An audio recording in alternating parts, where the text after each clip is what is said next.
Record.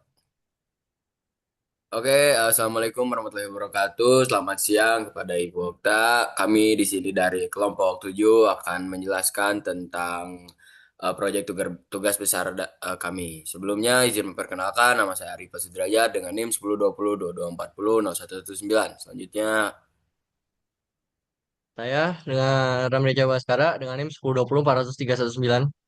Selanjutnya dengan saya Muhammad Kapsun Zani dengan NIM 102022 40128. Saya Ragil Zalwas dengan NIM 102022 4076. Dan saya Galih Pana dengan NIM 102022 4068. oke, itu mungkin dari perkenalan singkat dari kami. Selanjutnya akan langsung masuk ke sesi penjelasan dari proyek tugas besar kami.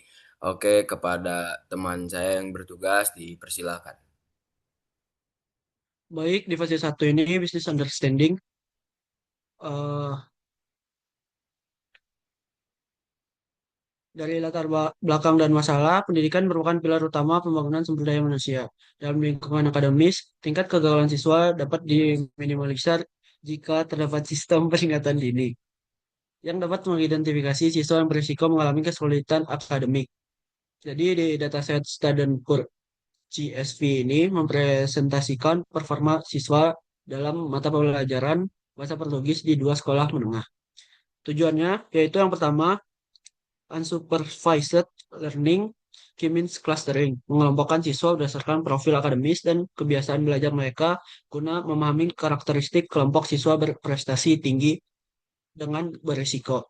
Yang kedua, supervised learning, klasifikasi, memprediksi status kelulusan siswa dengan secara akurat menggunakan algoritma logistik regression dan Gaussian Naval Bayes dengan menghindari kebocoran data.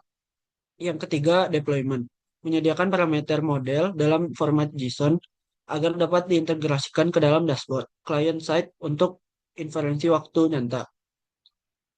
Kriteria keberhasilan, yang pertama, model klasifikasi harus mencapai akurasi besar dari 75% pada data pengujian. Yang kedua, evaluasi model menggunakan metrik lengkap, yaitu akurasi, presisi, recall, Evans score, serta confusion matrix. Selanjutnya akan dijelaskan oleh teman saya yang bertugas. Oke, terima kasih atas waktu dan tepatnya. Di sini pada fase 2 itu ada data understanding, yaitu bisa dibilang pemahaman data. Jadi pada tahap di sini tuh codingnya tuh lebih berfokus untuk mengenali data dari student.stripor.csv. Jadi pada data understanding itu memuat data itu menggunakan pandas dan melihat jumlah baris serta kolom, mengecek apakah ada data yang kosong atau data duplikat, dan melihat statistik dasar. Lalu mengkorelasikan antar fitur-fitur nilai dan waktu belajar seperti study time, failures, J1, J2, dan J3 menggunakan dari grafik heatmap. Oke, selanjutnya akan dijelaskan oleh teman saya yang bertugas.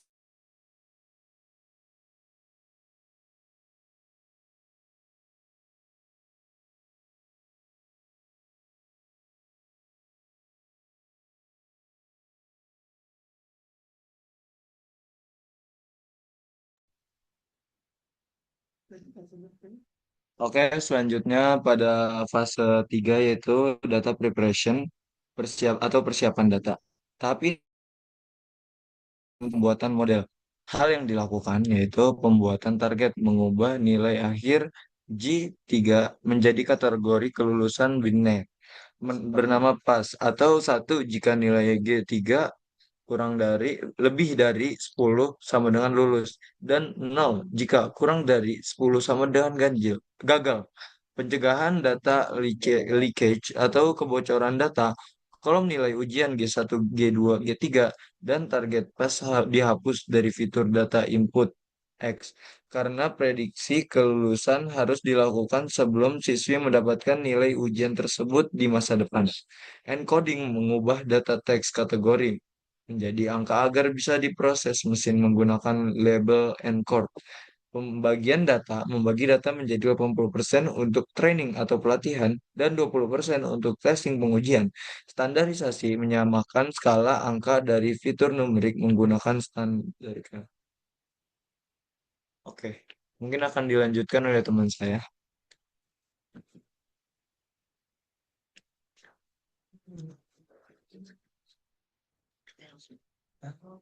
Nah, di sini, nah di sini kita masuk ke fase 4 yaitu modeling atau pemodelan. Salah satu fase inti karena kita di sini menggunakan metodologi KRIS PDM. Ada tujuannya kita melakukan segmentasi profil siswa dan membangun model prediksi akan kelulusan mereka. Di sini kita menggunakan K-means clustering, yaitu unsupervised live learning. Tujuannya mengelompokkan siswa menjadi beberapa klaster berdasarkan profil akademis mereka. Fitur yang dipakai itu study time, failure, G1, G2, dan G3. Tahapan yang dilakukan kita menentukan jumlah klaster optimal menggunakan elbow method, melatih model dengan Q2, dan memberi label klaster pada setiap siswa. Kita juga di sini menggunakan logistic regression yaitu supervised learning dengan tujuan prediksi status kelulusan siswa antara pas dan file. Fitur yang dipakai juga hampir sama dengan kolom yang tidak digunakan yaitu G1, G2, dan G3 dan pas untuk menghindari data leakage. Juga kita menggunakan Gaussian naive bias tujuannya sebagai model pembanding karena kita menggunakan prinsip probabilitas berdasarkan teorema bias dipakai untuk melihat apakah model yang lebih sederhana bisa bersaing dengan logistic regression.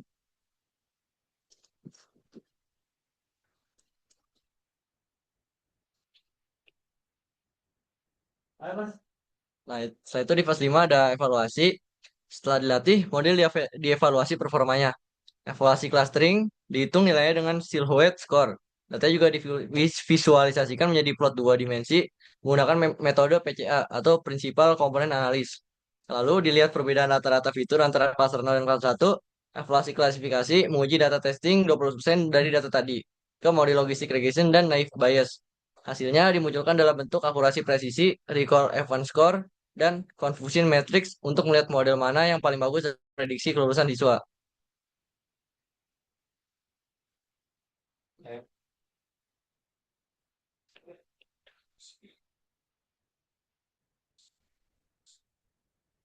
Nah, setelah itu di fase 6 ada deployment atau penyebaran model. Fase terakhir yang menggunakan proyek ini, daripada menggunakan backend atau API, Python yang terus menyala, model classification yang sudah dilatih diekstrak parameter matematisnya menjadi format teks JSON. Nantinya, file JSON ini bisa langsung dipakai di browser atau dashboard client side menggunakan JavaScript untuk melakukan prediksi secara instan atau real time. Terakhir, hasil pengelompokan clustering disimpan ke dalam file baru bernama hasil clustering.csv. Oke, mungkin sekian dari kelompok 7 telah menjelaskan dari proyek tugas besar yang kami buat. Apa ada kurang lebihnya mohon maaf. Saya tutup. Wassalamualaikum warahmatullahi wabarakatuh. Terima kasih, Bu. Terima kasih, Bu.